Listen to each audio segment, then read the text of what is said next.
என்றும் நான் செல்ல மாட்டேன். கிறிஸ்துவுக்குள் மிகவும் பிரியமானவர்களே, உங்கள் யாவரையும் மீண்டும் சந்திப்பதில் மிக்க மகிழ்ச்சி அடைகிறேன்.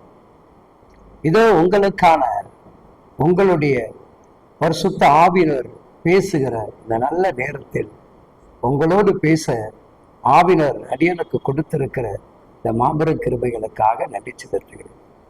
என் அன்பு பிள்ளைகளை, உங்களுக்கு தெரியுமா, இன்றைக்கு துதிக்கிற பிள்ளைகள் மீது, செபிக்கிற பிள்ளைகள் மீது அவர் மிகுந்த கிருபை உள்ளவராக இருக்கிறார். வசனங்கள் சொல்லுகிறது, வாசிப்பதை கேட்போம். தேவன் இந்த வார்த்தையின் மூலமாக நமக்கு என்ன சொல்ல விரும்புகிறார் கவனிப்போமா? ஏசாயா 12:6 சியோனில் வாசமா இருக்கிறவளே, நீ சத்தமிட்டு கெம்பீரி, இஸ்ரவேலின் பரிசுத்தர் உன் நடுவில் பெரியவராயிருக்கிறார். ஆமென். என் அன்பு தேவச்சனமே, அவர் பெரியவராக இருக்கிறார். உங்க நடுவில் மிக பெரியவராக இருக்கிறார். இஸ்ரவேல் ஜனங்கள் அப்படிதான் எரிகோ மதில்கள் முன்பு நின்று கொண்டிருந்தது. சுத்தி அங்குமிங்கு பார்க்கிறார்கள், எப்படி அதை தாண்டி போக முடியும் என்று.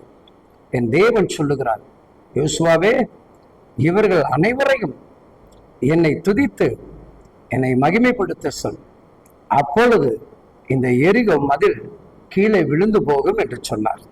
இன்றைக்கு நண்பு தெய்வ பிள்ளைகளை, இதோ வார்த்தைகளை கேட்கிற உங்களுக்கு நான் சொல்லுகிறேன், நீங்கள் உங்கள் கூடாரத்தில் துதிக்கிற அந்த துதி சத்தமானது உங்க வீட்டில் இருக்கக்கூடிய பல எரிகோ கோட்டைகள் உடைக்கப்படும்.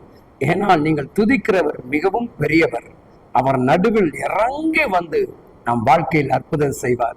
உங்களுடைய வாழ்க்கையிலும் இந்த பெரிய தெய்வம், இந்த பெரிய இரட்சகர், நீங்க துதிக்கிற வேலையில உங்களுக்கும் அற்புதம் செய்வார்.